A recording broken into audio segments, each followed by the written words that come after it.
વિદ્યાર્થી મિત્રો અક્ષરોની યુટ્યુબ ચેનલ પર ફરીથી એકવાર સ્વાગત કરું છું. આગળના લેક્ચરની અંદર આપણે સીધી રીતનો ઉપયોગ કરતા શીખ્યા હતા. આજે આપણે બંને રીતનો ઉપયોગ કરતા શીખવાડીશું તમને, પદ વિચલનની રીત અને ધારેલા મધ્યકની રીત. ચલો, તો ધારેલા મધ્યકની રીતથી શરૂઆત કરીશું. આઈ હોપ તમે કદાચ સૂત્રો તમને યાદ રહી ગયા છે. સૂત્રો તમારે તૈયાર કરવાના હતા અને તૈયાર કરી પણ દીધા હશે. પરીક્ષામાં પૂછાશે. આ એકદમ સિમ્પલ વસ્તુ, પરીક્ષામાં સિમ્પલ વસ્તુ નહીં પૂછાતી, આપણે થોડીક અઘરી વસ્તુ પૂછાશે. આપણે ધારેલો મધ્યક પદ વિચલન રીત, જેની અંદર ખૂટતી આવૃત્તિવાળા દાખલો આપણા વધારે હશે, જે આવતીકાલ આપણે શીખીશું. બરોબર? તો આજે આ દાખલાની અંદર આપણે જઈએ. ચલો, ઓકે. આ વસ્તુ અમે તમને ગયા લેક્ચરમાં શીખવાડી હતું કે ભાઈ વર્ગ અંતરાલ એટલે શું? તો ઉપરની જે વસ્તુઓ હોય 10 થી 25, 25 થી 40, 40 થી 55, 55 થી 70, 70 થી 85, 85 થી 100 ઉપરની વસ્તુ. નીચે વિદ્યાર્થીઓની સંખ્યાની અંદર 2, 3, 7, 6, 6, 6 આ વિદ્યાર્થીઓની સંખ્યા છે. Okay, ready? આટલી વસ્તુ તમને ખબર હશે. ના ટોટલ સરવાળો કરવાનો કરી નાખ્યો. હવે ત્રીજા નંબરનું જો સીધી રીતની અંદર 1, 2, 3 ને 4 સ્તંભ હતા, જ્યારે ધારેલા મધ્યકની રીત કે પદ વિચલન રીતની અંદર 1, 2, 3, 4 ને 5 સ્તંભ આવશે. જેની અંદર ત્રીજા નંબરનો જે સ્તંભ હશે એ કાયદેસરનો FI XI નો ત્રીજા નંબરનો જે સ્તંભ છે એ XI નો સ્તંભ હશે. બરોબર? તો XI નો સ્તંભ આપણે બનાવવાનો, અહીંયા XI નો સ્તંભ બનાવવાનો. રેડી? તો XI એટલે શું થાય? તો XI એટલે તમને ખબર છે, XI એટલે થાય મધ્ય કિંમત. અને મધ્ય કિંમત કેવી રીતે શોધાય? તો આ બંનેનો સરવાળો ભાગ્યા 2, ઉર્ધ્વ સીમા વત્તા અધર સીમા ભાગ્યા 2. આપણે આવું સૂત્ર શીખ્યા હતા. રેડી? ઓકે. તો આ બંનેનો સરવાળો ભાગ્યા 2 કરી નાખો તો આ તમને આવડતું છે. 25 ને 10 35, 32 ના અડધા સાડા 17. આવું મેં તમને શીખવાડ્યું. બરોબર? અને દર વખતે ભાગાકાર ના કરવો હોય સરવાળો કરી, તો મેં તમને શીખવાડતું કે ગેપ સરખો હોય. બરોબર? ગેપ સરખો હોય તો જેટલો ગેપ હોય એટલો ગેપ અંદર ઉમેરતું રહેવું. તો હવે ગેપ ઉમેર નાખો. અહીંયા 15 નો ગેપ હતો, 15 ઉમેર નાખો અંદર. તો 17.5. ફરીથી આપણે 15 ઉમેર નાખો અંદર, આવી રીતે. તો 7 ને 3 10 નો 12 નો બગડો વધી ચડી 32.5. બરોબર? 32.5.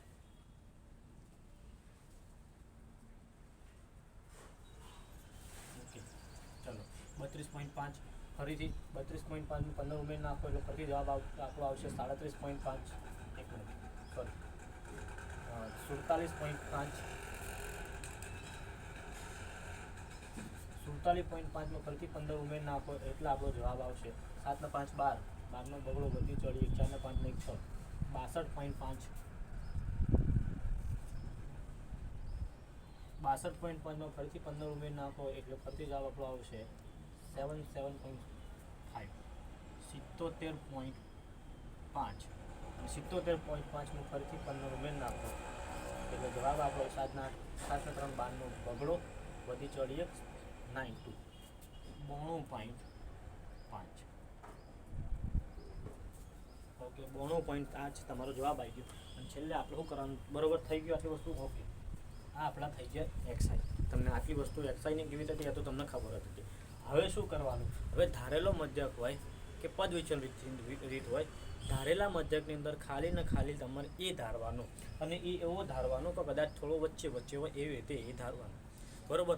એ ધારો કોઈ એટલો બધો અઘરી વસ્તુ નહીં. તમને જે યોગ્ય લાગે એ ધારી શકો. આપણે અહીંયા વન ધારી શકો, અહીંયા એની વચ્ચે હોય ને એવું ટ્રાય કરવાનું કે જે વચ્ચે હોય એને ધારવાનું.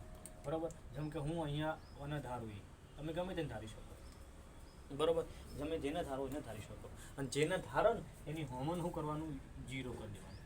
અહીંયા જે આવશે એ શું આવશે? તો અહીંયા આવશે DI. અને DI એટલે શું? તો DI એટલે XI માઇનસ A. અને A એટલે શું? તો ધ્યાન આપો. જો બધી વસ્તુ અહીંયા ઘાટ નાખો.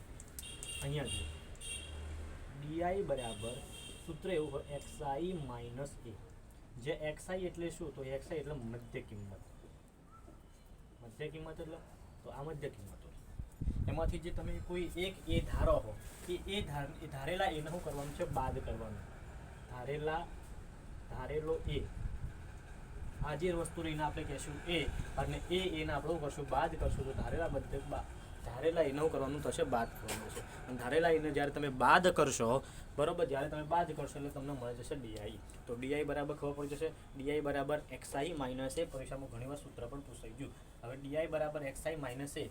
હવે એક્સઆઈ કેટલો અહીંયા જો આપણે જે હોય અહીંયા તો જો એક્સઆઈ બરાબર પણ 47.5 અને એ બરાબર પણ 47.5, તો અહીંયા પણ 47.5 મૂકો, અહીંયા પણ 47.5 મૂકો, એટલે જવાબ કેવો થઈ જશે 0. પણ એટલી વસ્તુ યાદ રાખવાનું કે જેના એ ધારો એ હંમેશા 0 હોય. હવે શું કરવાનું, હવે જોજો હવે શું કરશું આપણે, તો એક્સઆઈ બરાબર કેટલા 32.5 બરાબર, અને એ કેટલો 47.5, તો 32.5 માંથી 47.5 જઈ તો કેટલા વધી, તો 32.5 માંથી 47 જાય એટલે કેટલા વધે 15, પણ કેવા 15 માઇનસ, માઇનસ કેમ મોટા નાનામાંથી મોટું બાદ થાય એટલે માઇનસ જવાબ આવે, તો આ કેવો જવાબ આવશે -1.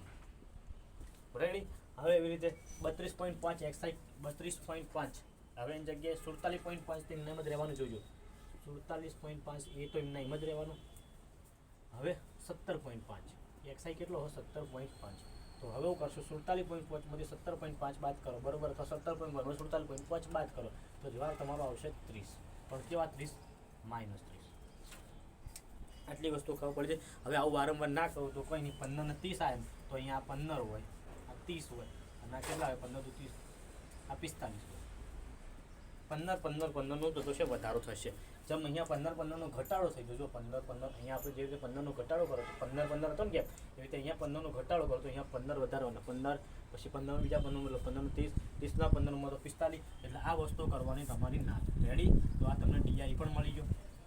ઓકે, ડીઆઈ પણ મળી ગયો. અને હવે તમારો છેલ્લો સ્ટેપ રહ્યો એફઆઈડીઆઈ. એફઆઈડીઆઈ એટલે શું, તો એફઆઈડીઆઈ એટલે એફઆઈ અને ડીઆઈ નું શું કરવાનું ગુણાકાર. એફઆઈ કેટલા હી, તો એફઆઈ ની વેલ્યુ દંગા આટલા આપણા જોડે એફઆઈ એટલા એની વેલ્યુ કેટલી 2, અને ડીઆઈ ની વેલ્યુ કેટલી, તો ડીઆઈ ની વેલ્યુ -30.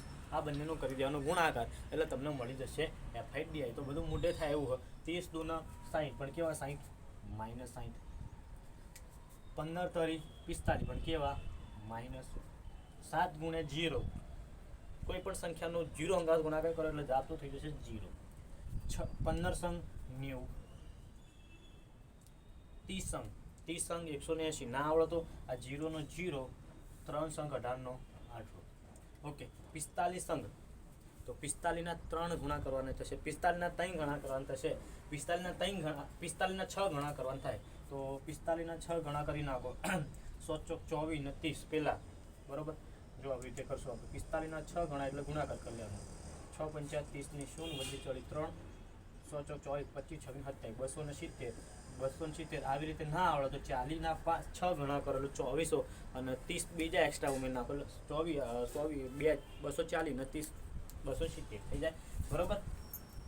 હવે આપણે અહીંયા સિગ્મા એફઆઈડીઆઈ શોધવાનું, સિગ્મા એફઆઈડીઆઈ. સિગ્મા એફઆઈડીઆઈ એટલું કરવાનું, તો આ દરેકનું શું કરવાનું થશે સરવાળો. તો સરવાળો કેવી રીતે કરો, તો પહેલાં શરૂઆતના પ્રથમ આર પદોનો સરવાળો કરવાનો, અને પછી પહેલાં માઇનસ પદનો સરવાળો કરવાનો, પછી પ્લસ પદનો સરવાળો કરવાનો, અને પછી અંદરથી જે બાદબાકી થતી છે એ બાદબાકી કરશું. તો પહેલાં આ બંનેનો સરવાળો કરી નાખો એટલે 5 ને 4 10 એટલે 105 સરવાળો થાય. આ બાજુનો સરવાળો કરો તો 0 નો 0 બરોબર, 0 નો 0.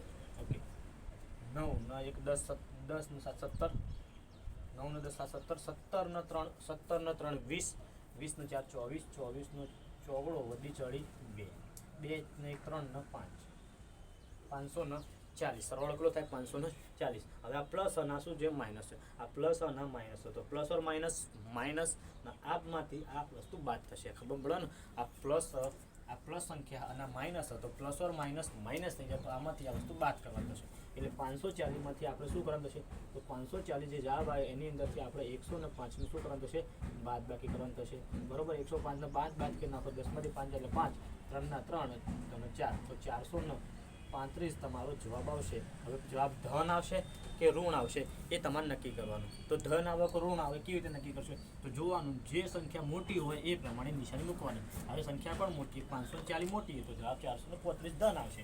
રેડી. તો આવી રીતે આપણો જવાબ આટલો સુધી આવી ગયો અને આપણો આ કોષ્ટક બની ગયો. જેવો તમારો કોષ્ટક બની જાય એટલે હવે તમારે સીધું એક સૂત્ર વાપરવાનું થશે. એ સૂત્ર આવું હોય, સૂત્ર એવું હોય કે x bar is equal to a plus sigma FIDI ભાગ્યા સિગ્મા એફઆઈ. આ કોનું સૂત્ર, તો આ સૂત્ર છે ધારેલા મધ્યકનું. વસ્તુ શીખવા નાખે તમે ધારેલા મધ્યકનું, અને આ જે રીત રહી એ પણ ધારેલા મધ્યકની રીત છે. તો એક્સ બાર એટલે શું? તો એ તો આપણે શોધવાનું, મધ્યક તો આપણે શોધવાનું, એક્સ બારનો અર્થ થાય મધ્યક, તો આપણે શોધવાનું. એ એટલે જે ધારેલો મધ્યક હતો એનો અર્થ શું થાય? તો અહીંયા એનો અર્થ થશે ધારેલો મધ્યક. ધારેલો મધ્યક એટલે કોણ? તો આ જે તમે ધાર્યો આ તમારો એ થઈ ગયો. એની એક્સ બાર બરાબર એ એટલે ધારેલો મધ્યક, એની વેલ્યુ હશે 47.5 પ્લસ એફઆઈડીઆઈ એટલે 435. એફઆઈડીઆઈ એટલે કુલ સરવાળો આજે આપણને આપેલું છે 435. એફઆઈ ની વેલ્યુ 30. Okay okay. હવે એક્સ બાર બરાબર 47.5 પ્લસ, હવે જો અહીંયા 10 30 ની જગ્યાએ આવું લખી નાખો, 10 તરી ને 30 તો સહેલો પડશે.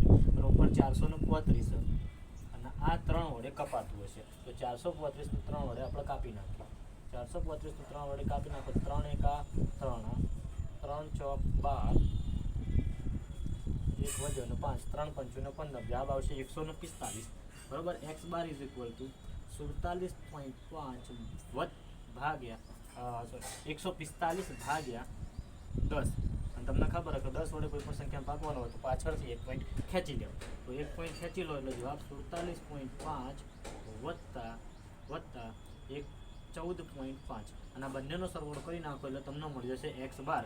તો 5 ના 5 10 ની 0, વધી ચડી 1, 7 ના 8, 8 ને 4 12 નો બગડો, વધી ચડી 1, 4 ના 5 ને 6, 62.0. એટલે આપણો જવાબ થશે એક્સ બાર બરાબર થશે 62. બરોબર. This is the right and final answer. આ તમારો જવાબ થઈ ગયો, અને આ જવાબ આપણે પદ વિચલનની રીતે પણ લાવશું, જે આવતા વિડીયોમાં લાવશું. બરોબર. જય હિન્દ, જય ભારત, ભારત માતા કી જય.